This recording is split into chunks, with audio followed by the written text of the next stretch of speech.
Like every great opera, it should start about 8 minutes after. So now that everyone is in their seats, we can begin. I'm going to be back here for a little bit. I will try to venture out, but it doesn't mean I don't like you. Thank you so much for coming. It's so great to see so many faces and so many folks that I've just met this week and some faces that I know from long ago. I have had the pleasure of spending this last week with the students here on campus, and it's been fantastic. And if you ask them anything, they will tell you that I really like to talk. But I don't actually like to talk about myself.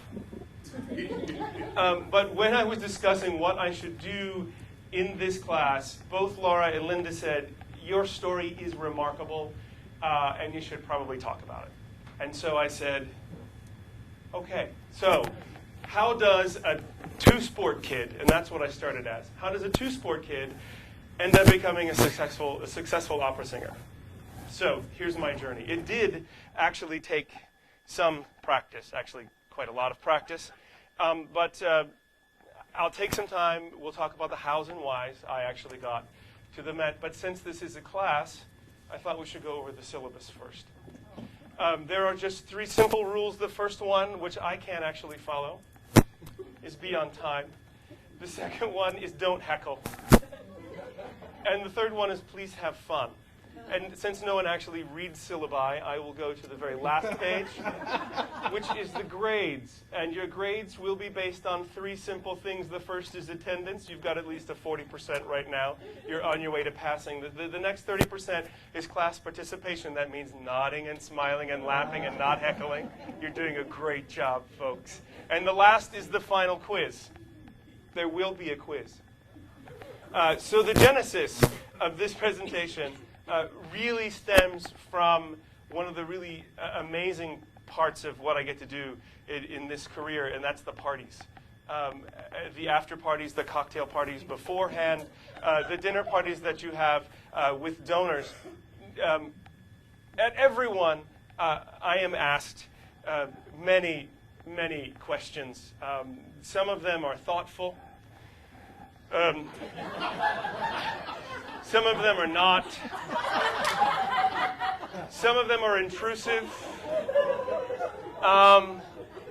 Yeah. Yes. Really, I have been asked every single one of those. And though I love Bocelli is not a question, I hear that, oh, you're an opera singer? I love Bocelli. I've heard them all, but two have been in my life, I think at every event. The first one being, and the second one being, and I can say for the first, the jury's still out for all of us. It's a challenge, but I can definitely say for the second, the answer is no. I did not come from a musical family. My dad sang in the choir. Beyond that, I really had no classical training before I came to Illinois Wesleyan. I sang in the choir at school, but and we did listen to a variety of music as a kid, though. That's something that was important to me. When we would go on family trips, we listened to a lot of things. I mean, there was Dixieland Band. We listened to Neil Diamond, country western, Kenny Rogers. We listened to everything. But the thing we listened to most on the radio in the car, we would search for baseball games. Because I was a baseball and basketball kid. And I will just admit this now. I was born with White Sox black, bleeding, just coursing through my veins. And so, in fact, one of the voices that I heard the most singing was this one.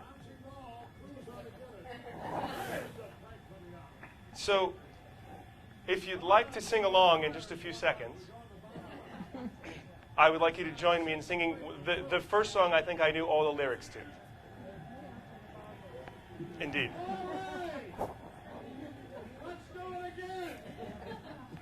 If you want to stretch, you can stretch too. Stand if you like. Everyone. Let me hear you. Love. It's White Sox, okay? Thank you, folks. I don't care if I ever get back for its root for the cause.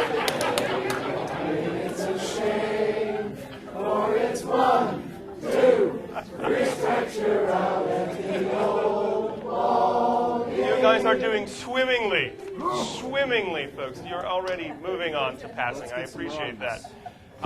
So Harry Carey. We'll circle back to Harry Carey in a few minutes, but the question really becomes, what makes this kid? That was my life. You know, that's what I did. What makes that kid become this guy? Because if you had asked me between the ages of 10 and 14 what I was going to do with my life, I would have told you, A, I was going to the University of Illinois to play basketball. It was my singular passion. In fact, in my sophomore year, the head coach of the varsity team sat me down in his office at the end of the season and said, Kyle, you have a great grade point average. If you continue to work, if your work ethic on the basketball court this summer in basketball camp is equal to your work ethic in the classroom, I am certain you could get a scholarship to a Division II school. And I said, thank you, sir, but I think I'm going to spend my summer doing something else. And he said, Kyle, I'm going to say this again, and I don't want you to speak. I want you to take what I said to you and talk to your parents. I did, but the first 2 years in high school for me as a basketball player were a little tricky. Whereas I loved it my freshman year before tryouts, I thought it would be fun to have a little dunk contest with my pals before the actual tryout happened. And after one particular dunk, I thought it would be a better idea, instead of landing on my feet, that I should land in the plank position. And quite accidentally decided that broke both my wrists. So that was the end of my freshman year. In my sophomore year, saw me have a grade point average that was higher than my minutes per game. So I sat on the very far end of the bench and kept it warm for those guys who were coming back later. So very clearly, the end of my sports career was coming, but I didn't realize how quickly that music was actually like a train wreck coming right at me, and it was absolutely, there was no escape. But let's open up, if we can, the engine of this young man.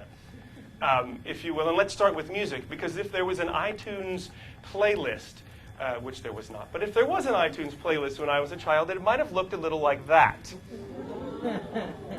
I thank my parents for letting me listen to just about everything. They're the ones who encouraged me. Or it might have looked a little bit like this. I listened to absolutely everything, and my albums were one of my most prized possessions, next to my George Brett baseball glove and my typewriter, which I will circle back to later. But so what does this disparate group of musical artists have in common, you may ask? Well, I'll tell you that. They were storytellers primarily. Here's some first lyrics of some of their songs. Just one voice singing in the darkness. All it takes is one voice singing so they hear what's on your mind. Or perhaps you see the world through your cynical eyes. You're a troubled young man, I can tell. You've got it all in the palm of your hand, but your hand's wet with sweat. Or perhaps my favorite, and this is some serious art going on here. A modern-day warrior, mean stride. Today's Tom Sawyer, mean pride. Though his mind is not for rent, don't put him down as arrogant. His reserve, a quiet defense, riding out the day's events, the river. That was, to me, I mean, I could listen to these lyrics and these songs day in and day out. Now, you could have danced to them, sure, but primarily they were storytellers. But I didn't stop with music. Actually, I love to read. I was voracious. By the time I was in 9th grade, I had read about Holden Caulfield and a pig named Napoleon.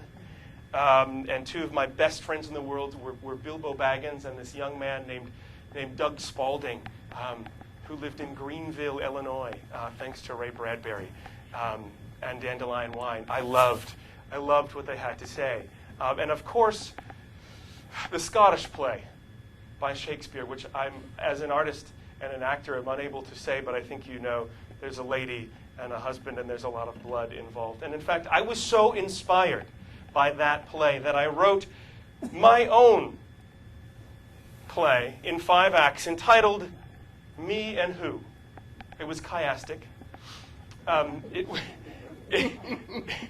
It was a sordid tale of roller skating parties, of virgin Mai Tais, and of course, betrayal.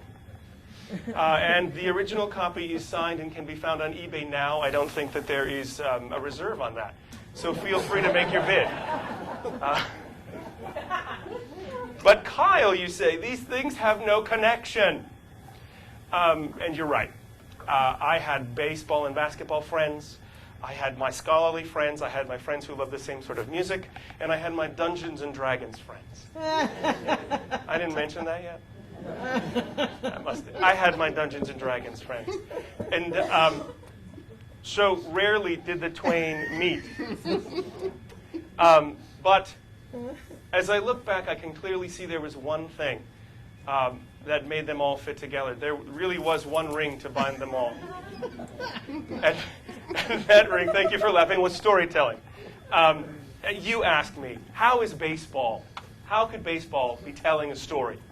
I mean, it's impossible. There's no way that baseball is a story. The drama of baseball.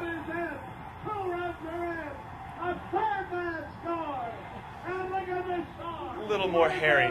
There are clearly winners and losers, heroes, scapegoats. It's the classic good versus evil. I had to get the holy cow in. But let's dig a little bit deeper, if we shall, if you let me. Every story has a beginning, a middle, and an end. And so does every song, so does every novel, so does every game. Let me show you a little bit more about baseball, since it was my passion and I still love it. Every baseball game can be divided equally into thirds. If you take a look at this fantastic thing, look, 1, 2, 3, 4, 5, 6, 7, 8, 9. Many baseball scoreboards are like that. First act, second act, third act. I'm going to take it one step further. There are 162 games in a baseball year. If you really think about the math, you can divide it into a first act, a second act, and a third act. And actually, historically, there are only 2 teams that have won less than 54 games, and 4 teams that have lost less than 54 games since they started playing 162. Okay, that's a bit esoteric, I realize. But for me, it was clear that baseball followed this classic structure. There's an inciting incident. That's when the first pitch happens. And many things can happen after that, and we'll talk about those in a little bit. But this is really how stories are told. I love graphs. And this is sort of the prototypical way a story is told. If you're directing a movie, that's how it starts. Anyone who's been watching like the Royals play recently, all of their games follow that pretty clearly. Crisis 1, Crisis 2, and somehow they managed to win in the end. So let's just talk about it. The x-axis here is time, and the y-axis is sort of as the tension builds before they win or lose the game. But you say, okay, you like stories, but how does a kid who only played baseball and basketball, who never took a voice lesson in his life, become an opera singer? Because it's certainly not because it was storytelling. So what, you say? You liked to tell stories. You're right. It doesn't make sense. But storytelling for me was the catalyst. Where else does an adult get to dress up in funny clothes and create characters every day? I've been blessed. I've played now more than 100 different characters. Almost, not more than, almost 100. I'm nearing my 100th different character in opera, operetta, and musical theater. But how did I get there? We'll go back to my favorite slide here. For fun, let's just plot my journey to the Met from here. In the beginning, as I said, I had no real exposure to classical music. But after I broke my wrists, a very pretty girl said, hey, you sing all the time. And now that you have extra time, maybe you should try out for the choir. Now, I'm going to be honest with you, that was the most sissified thing I could think of at the time. I was in choir in junior high, and I played a lead in the 8th grade musical. But that was it, man. I wasn't going to join. And then this pretty girl said maybe I should join, and I thought, maybe she's not, that's a kind of a good idea, because then I could maybe be closer to her. So I did, and I heard this.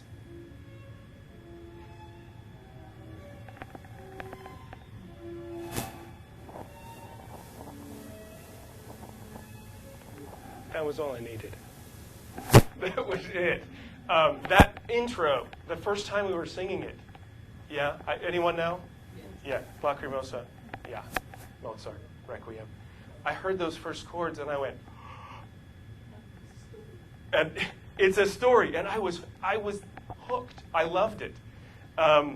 So I sang in choir, and it was no longer a sissified thing. And after those chords, I did everything that I could. So that we'll hear. That's the inciting incident, as they call it. That's the inciting incident in my journey. So now, when I sang in the shower, it wasn't just Barry Manilow and Styx, but Bach and Mozart was intermingled with them. And I spent the final years in high school singing my heart out and playing as many role-playing games as I possibly could. So next up was choosing a university for me. And I had my heart set on North Central College. They had this amazing gospel jazz choir that sang a cappella, and they came to my church, and they were brilliant and amazing, and I spent an afternoon talking to them about how awesome they were. And my parents were totally cool with that decision, but they said, let's take a look at one more school before we're done. And Dad drove me down, and when I got out of the car between Presser Hall and Evelyn Chapel, I knew that this was the place. I don't know why, but this is it. So I thank them for forcing me, because I begrudgingly came on that car ride down. So I'm here. The next question is what to major in. My orientation weekend, I visited Wesleyan, and I was given a packet. It felt like a phone book of classes to choose from. I got to choose maybe one class, and that was chorus in high school.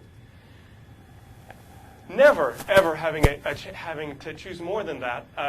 I took the 2 hours before the Sig Pi party that I was invited to go through the list. And I had a legal pad with me, because everyone who plays Dungeons and Dragons has both a legal pad and graph paper, because if the story strikes you, you have to write it down. So I took it out, and I put things. I had several pages. Science, because I love science and kind of wanted to be a pharmacist. The second page was history, because my history teacher in high school was a huge mentor, and I learned so much from him. English, because guess what? I love storytelling. And lastly was music. And the questions that I gave myself were do you have any accolades in these areas? What's the best things about it? What are the worst things about it? And the last question, I don't know who gave this to me. I thank someone much bigger than I, but could you be happy doing this for the rest of your life? Music had 4 pages, and I had no idea. So I decided that should probably be my major, and I started as a music ed person. And the next thing I know, I found myself in Westbrook, and this new professor is being introduced. And the curtains are closed, and they open up to something I had never seen before. And Dr. Farquharson, LJF at the time for me, came out, and it was Baba. She did Baba the Turk's aria from the Medium. And every hair that I possibly had was standing on edge by the end of what she did. It was the most intense, most amazing thing I had ever seen, because it was live. And then I sort of flipped the page over, and I saw that one was going to be my teacher. And I was like, oh my gosh, this is so cool. I was literally just flabbergasted that I was going to be able to work with her. I don't think she knows that, but I was blown away by what you did. So 2 weeks later, I am cast. I'm cast as the chorus, one of them, in a little show, and I hear the following.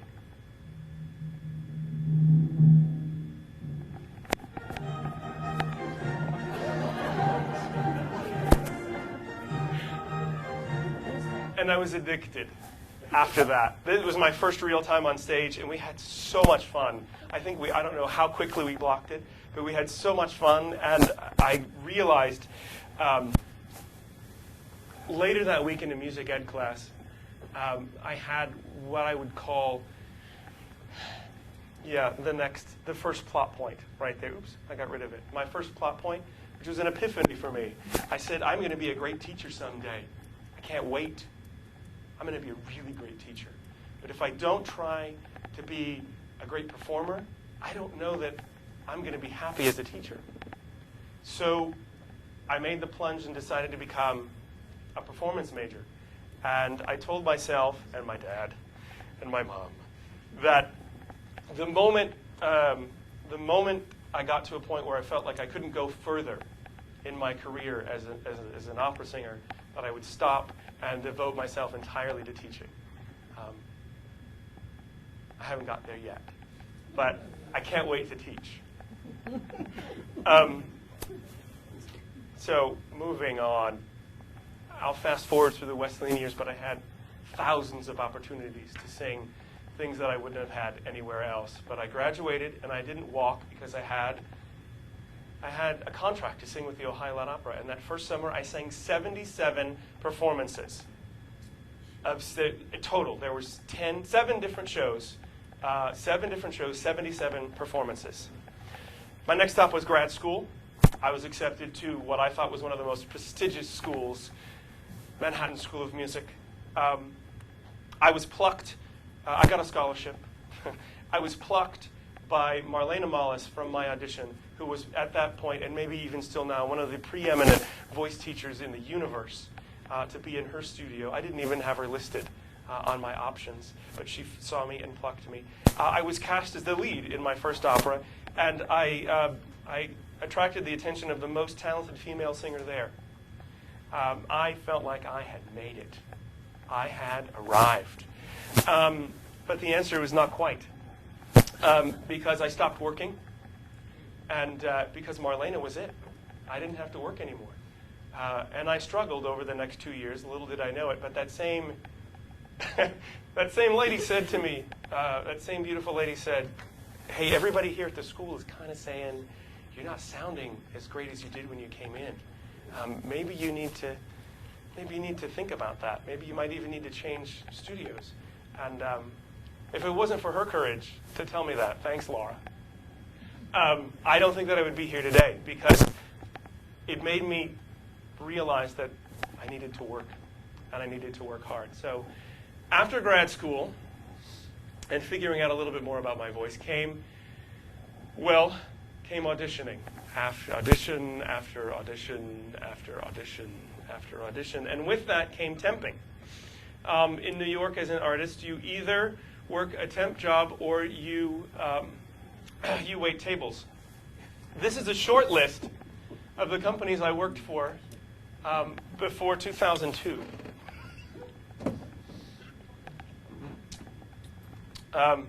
All of whom I am grateful for, because they paid the bills in those times.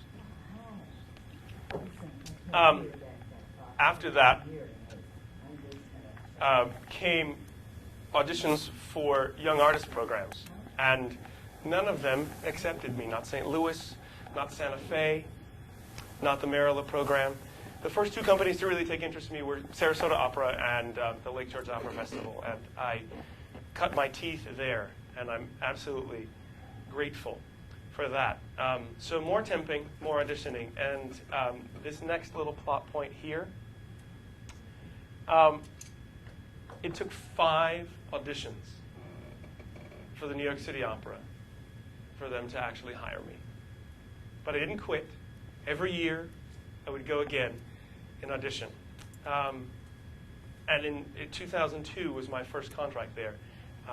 And I sang and covered, 16 roles between the years of 2002 and 2006 there. I really started to grow up as a singer there, and I'm sad that that company doesn't exist anymore. Because at that time, everybody, all of the regional companies, took notice of what you did if you sang at City Opera. And some major companies that never would listen to me before, Fort Worth, Tulsa, where I spent, it felt like a second home, Florida Grand, Michigan Opera Theater, and eventually the Netherlands Opera took interest in me, and I got to sing at all those places. But I was reaching the end of a summer season in 2008, and I was staring at a calendar that looked very much like the calendar I had after I graduated from grad school. It was quite empty, and I didn't have much. And so began what I call the quest. I would email and call my management on a daily basis, because many of my friends from City Opera were now at the Met, either covering or singing small roles, and it was a barrage, it really was, of phone calls and emails that said, hey, maybe I could sing for the Met next week. Hey, I know Lenore's back in town. She's one of the artistic administrators. Maybe I could sing for her. And after many a month, I finally got an email that said, Kyle, you're going to audition for the Met. It will be in December of 2009. And December of 2009 came and there was a wonderful snowstorm. And my audition was canceled. And the next week, that same artistic director was ill when it was rescheduled for. So that was it. The following week was the holidays, and then I was leaving for several months. And after those several months, there was nothing. Really, nothing. And so I finally got an email that said when I got back in March that I would have an audition for the Met. I went and I sang in List Hall, which is not the actual stage, but List Hall, which is a very small little theater on the side.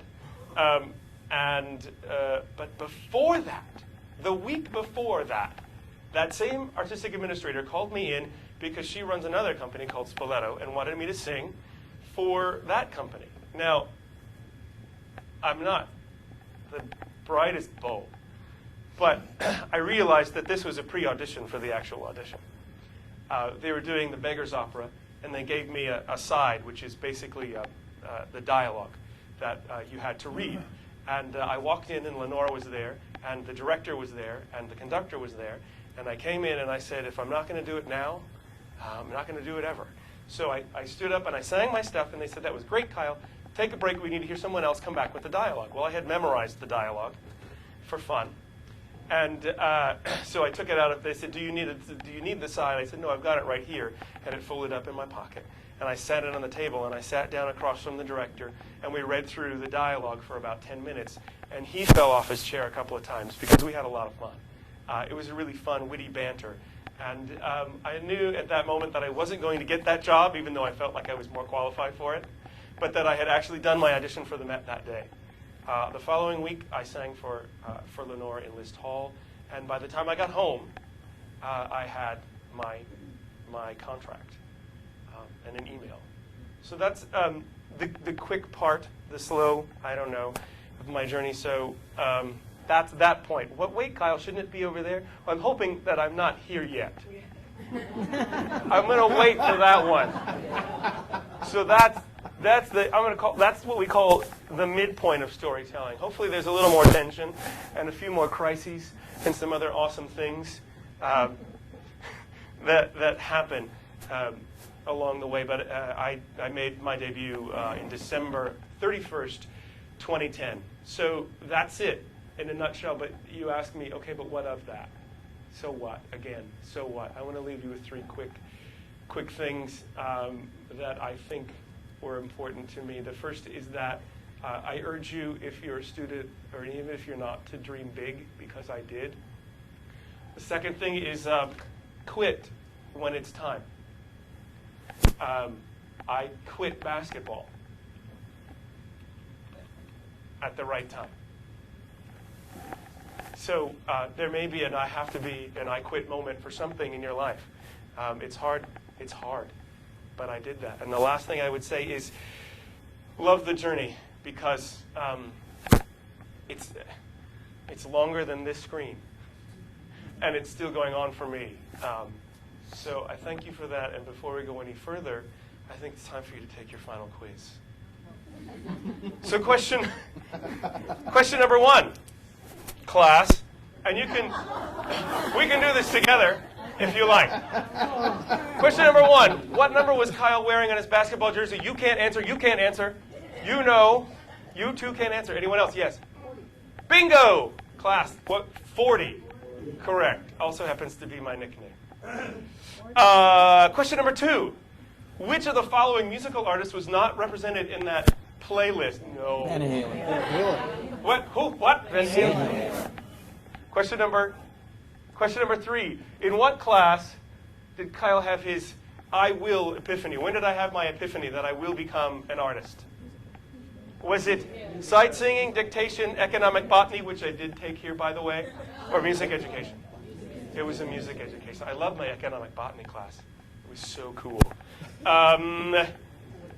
Using extrapolation, which of the following musical groups did Kyle see? Did I see in concert? Did I see A, New Kids on the Block, B, Madonna, C, Metallica, or D, Victor Borga? I've only seen one of those in concert. I've seen a lot of concerts in my time. C. D? Who else? So we have, is D our consensus? D is our consensus. It's actually Madonna. I am old enough to have seen the Virgin Tour. Lastly, and then I'll open it up to some Q&A if you'd like to ask me a few questions. How many time, who wrote that slide? How many times did I have to audition before I was hired by New York City Opera? A, once, B, 5 times, C, twice. I think you've all passed. Thank you. We'll leave it here, and if you have any questions for me, we have a little bit of time. Yes? What are your favorite roles so far? The ones they pay me to sing. I know you mean it. I'll answer you very. It's true though. I've never met a role that I didn't like. I love everything, but I love being in La Boheme. It's the most perfect. It's the most perfect opera ever written, and it's one that rarely is there ever a note cut from, and it's because it was written with such great care. I love all of the characters in that. I also love doing the Barbara Seville. It's a fun night for me. Yeah. So. Yes? Can you sing your favorite for us? Yes, I can. Later tonight. We'll be there. Awesome. What role have you not yet sang that you're excited to do? Gosh, there are a lot.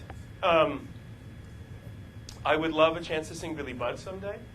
I would love a chance to sing Pélias and Pélias and Mélisande. That's probably something that may not happen because it's not done very, very often. But I would also like to dip my toe into singing some more Verdi. I think Ford someday would be great in Falstaff. It's a lot of fun. So thank you for that. Yes? How did the other parts of your Wesleyan education animate what you do now? They were, that's a great question, and they were very important to me. I felt like not only did I get, was my classical music education here so rich that I was able to go into my graduate studies and not have to take any real remediation, but I felt like I had such a great base. I wasn't just a one-trick pony, you know? I wasn't just a conservatory singer. Not that conservatory singers are bad, but there was so much more about me. What I learned here in my English classes and in my psychology class and in economic botany. It really did help me have a much wider view of the world than just simply the practice room. So. Yeah? In the alumni panel, we talked about how grad school can be really scary. What were the most difficult parts of grad school? How do you prepare for that? So knowing that they're there is really, I think, the only way you can prepare for it. I mean, I don't think there's anything else you can do. You're going to go through it. Yeah, grad school is tough, and it's costly if you don't have a scholarship. But give me the first part of that question again. Yeah, what word is scary? It's costly. Yeah, but the other end of that is that you're still protected, and that was the best part. That's what I mean. If you're 21, 22, 23 years old, we can't compete with the 30 and 40-year-olds in the business who are auditioning for the same roles we are, and you're not baked yet. I don't think I was fully baked as an opera singer until 10 minutes ago maybe. It was really not until like 35 that I really felt like I almost knew what I was doing. So, it's all about the journey and realizing that it's an important step, and it's the safety zone, where you can still learn. Yes? What's your sense of the state of health of the opera industry right now? Despite things that have happened and companies that are closing, I know the people that are on the inside that are making it happen, and I know that they're passionate about it and they don't want it to go away. So when we as a culture and when we as artists and administrators figure out new ways to fund and better ways to fund what we do, it's going to be richer than it was even 10 years ago. That's my hope. Yes? I'm going to put in a little commercial for everybody sitting in here. I'm a graduate from 1967 of this venerable institution and a couple of it. I'm a violinist, and I want to encourage everyone to encourage instrumental music, because without an orchestra, you're not going to have Nothing. an opera. That's right. So and true. If they want you to all play basketball and soccer and not go to orchestra practice, you don't get a grown-up orchestra. It's very true. Yeah. So Thank you. please, encourage your kids to be well-rounded. Can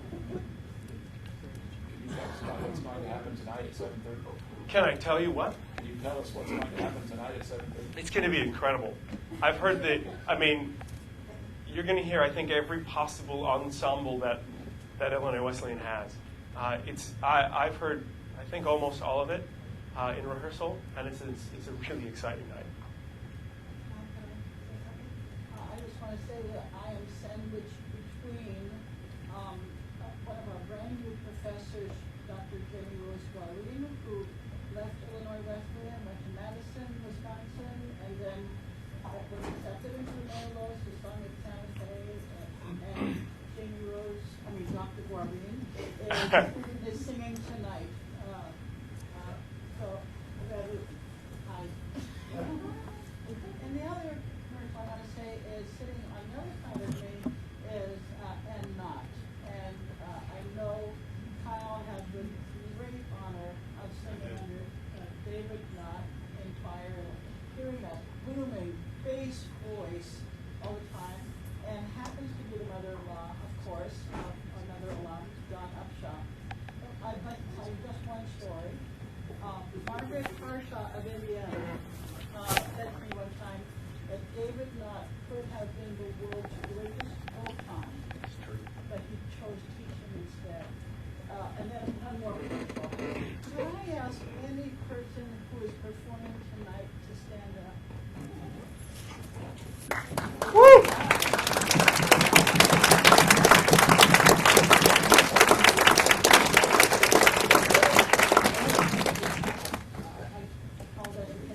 Take away. We're almost done. If there are any other questions, I'm happy to answer them.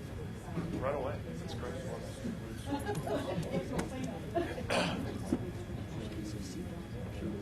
Well then. Thank you. Class adjourned.